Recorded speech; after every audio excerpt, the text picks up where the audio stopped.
Chairman Cassidy, Ranking Member Sanders, and distinguished members of this committee.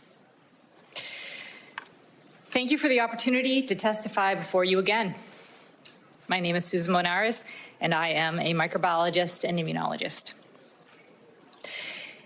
Exactly 12 weeks ago, in this same room, I testified that if confirmed, I would lead the CDC to restore public trust, modernize public health infrastructure, and strengthen the agency's core mission of protecting Americans from infectious diseases and emerging threats.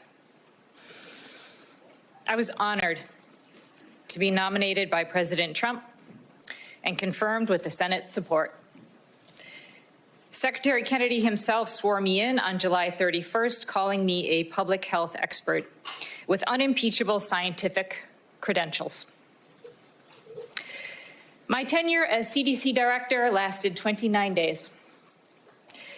Since my removal, several explanations have been offered: that I told the secretary I would resign, that I was not aligned with the administration priorities, or that I was untrustworthy.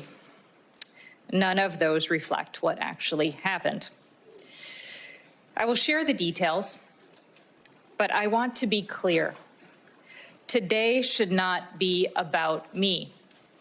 Today should be about the future of trust in public health.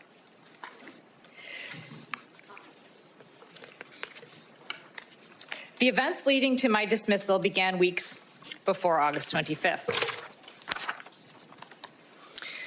On August 2nd, I learned from media reports that experts serving as liaison representatives to the Advisory Committee on Immunization Practices, the ACIP, including those from major medical societies, had been removed from its working groups. The following week, I heard concerns that the ACIP might alter childhood vaccine schedule at its September meeting, potentially without credible supporting data. On August 8th, a gunman, driven by vaccine distrust, fired 180 rounds into CDC headquarters in Atlanta, killing Officer David Rose.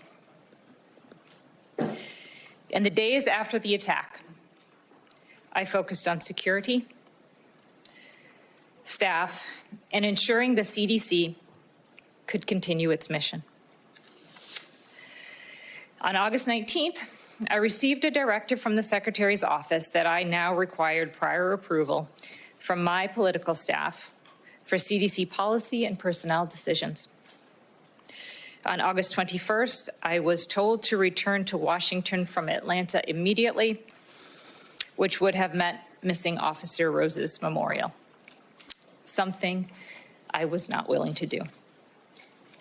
When I did return, I was concerned about my ability to continue to lead the CDC while preserving evidence-based decision-making, commitments I had made to this committee during my confirmation hearing. On the morning of August 25th, Secretary Kennedy demanded two things of me that were inconsistent with my oath of office and the ethics required of a public official. He directed me to commit in advance to approving every ACIP recommendation, regardless of the scientific evidence. He also directed me to dismiss career officials responsible for vaccine policy without cause. He said if I was unwilling to do both, I should resign. I responded that I could not pre-approve recommendations without reviewing the evidence, and I had no basis to fire scientific experts. He told me he had already spoken with the White House several times about having me removed. For 3 decades, I have worked at the intersection of public health, science, and technology innovation, always challenging the status quo and welcoming the changes that come from research and discovery. Even under pressure, I could not replace evidence with ideology or compromise my integrity. Dr. Monarez, you're almost out of time. I'll be generous, but if you could speed up just a little. Vaccine policy must be guided by credible data, not predetermined outcomes. As I wrote in my September 4th Wall Street Journal op-ed, I agree with President Trump. We should not hesitate to ask for proof about our vaccines. And I also agree with his most recent comments that vaccines are not controversial because they work. Demanding evidence is exactly what I was doing when I insisted CDC recommendations be based on credible science.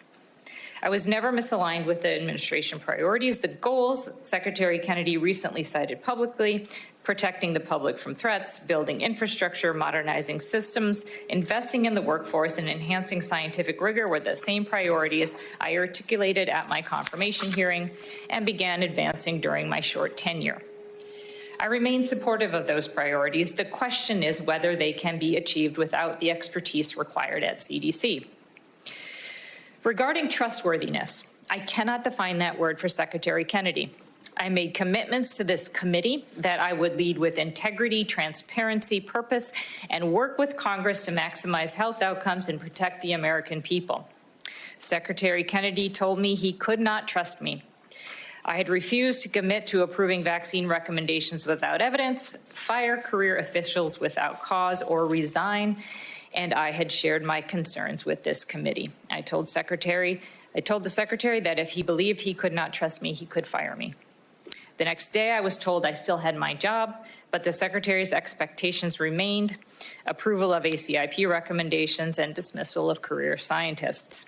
I would not commit to that, and I believe it is the true reason I was fired. Tomorrow, the reconstituted ACIP will meet. Its composition has already raised concerns from the medical community. Based on what I observed during my tenure, there is a real risk that recommendations could be made restricting access to vaccines for children and others in need without rigorous scientific review. With no permanent CDC director in place, those recommendations could be adopted. The stakes are not theoretical. We already have seen the largest measles outbreak in more than 30 years, which claimed the lives of 2 children. If vaccine protections are weakened, preventable diseases will return. I was fired for holding the line on scientific integrity, but that line does not disappear with me. It now runs through every parent deciding whether to vaccinate a child, every physician counseling a patient, and every American who demands accountability. I want to end where I began with my confirmation hearing. I spoke then about the value of hard work, paying my own way through college, and my lifelong dedication to science and public health. On August 25th, I could have stayed silent, agreed to the demands, and no one would have known. What the public would have seen were scientists dismissed without cause and vaccine protections quietly eroded, all under the authority of a Senate-confirmed director with unimpeachable credentials. I could have kept the office, the title, but I would have lost the one thing that cannot be replaced: my integrity. Some may question my motives or mischaracterize my words. That is part of public life, but I am not here as a politician. I'm here as a scientist, a public servant, and a parent committed to protecting the health of future generations. The question before us is whether we will keep faith with our children and grandchildren, ensuring they remain safe from the diseases we fought so hard to defeat: polio, measles, diphtheria, whooping cough, and many others. Undoing that progress would not only be reckless, it would betray every family that trusts us to protect their health. Thank you, and I look forward to your questions. We thank you for watching, and remember, stay updated on breaking news and top stories on the NBC News app or watch live on our YouTube channel.